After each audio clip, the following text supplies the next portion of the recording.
বিপ্লব বাবু আইপ্যাককে টাকা দিতে পারেনি, তাই তাকে প্রার্থী করা হয়নি। কোলাঘাট থেকে বিস্ফোরক অভিযোগ শুভেন্দু অধিকারীর। কোলাঘাট বিধানসভা কেন্দ্রের প্রাক্তন বিধায়ক তথা মৎস্যমন্ত্রী বিপ্লব রায়চৌধুরীকে এবারে কোলাঘাট বিধানসভা প্রার্থীর টিকিট দেওয়া হয়নি। আর এই নিয়েই এবার মুখ খুললেন রাজ্যের বিরোধী দলনেতা শুভেন্দু অধিকারী। কোলাঘাটের একটি সভা থেকে বিস্ফোরক অভিযোগ করেন বিরোধী দলনেতা। তিনি বলেন বিপ্লব বাবু আইপ্যাককে টাকা দিতে পারেনি, তাই তাকে প্রার্থী করা হয়নি। শুভেন্দু অধিকারী এই মন্তব্যের পরই রাজ্য রাজনীতি উত্তাল।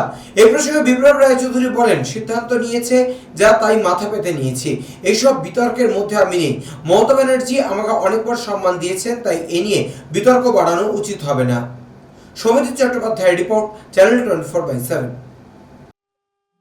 গতকালকে শুভেন্দু অধিকারী সিদ্ধার্থ একটি জনসভা করেছিলেন। সেখান থেকে তার মুক্তিতে শোনা গেল যে তিনি বলছেন তৃণমূল নেতাদের আইপ্যাক এবং আপনি নাকি আইপ্যাককে টাকা দিতে পারেনি, সেই কারণে আপনাকে প্রার্থী করা হয়নি এবং সেই ব্যাপারে আপনারও সমর্থন রয়েছে বলে মনে করছেন।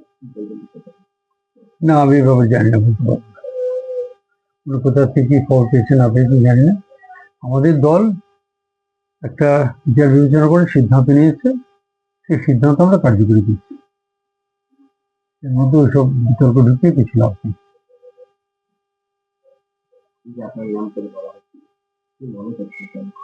না, এর কোনো প্রয়োজন নেই।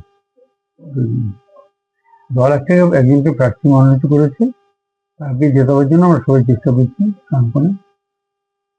এটা আমাদের কাজ। আপনি তো দীর্ঘদিন মন্ত্রিত্বের সঙ্গে এবং এলাকার বিধায়কের ছিলেন, সেক্ষেত্রে আপনাকে এবারে প্রার্থী করা হয়নি। না, আমি অনেকদিন ধরেই রাজনীতির মাঝখানে আছি এবং আমি প্রার্থীও হয়েছে একাধিকবার। কাজেই দল মনে করেছে যে নতুন প্রার্থী দিলে ভালো হবে, দল করেছে। আপনি কতটা সমর্থন করছেন যে আইপ্যাককে টাকা দিলে প্রার্থী হওয়া? না, এসব বিতর্কের মধ্যে নেই, আমি জানি না এসব নিয়ে।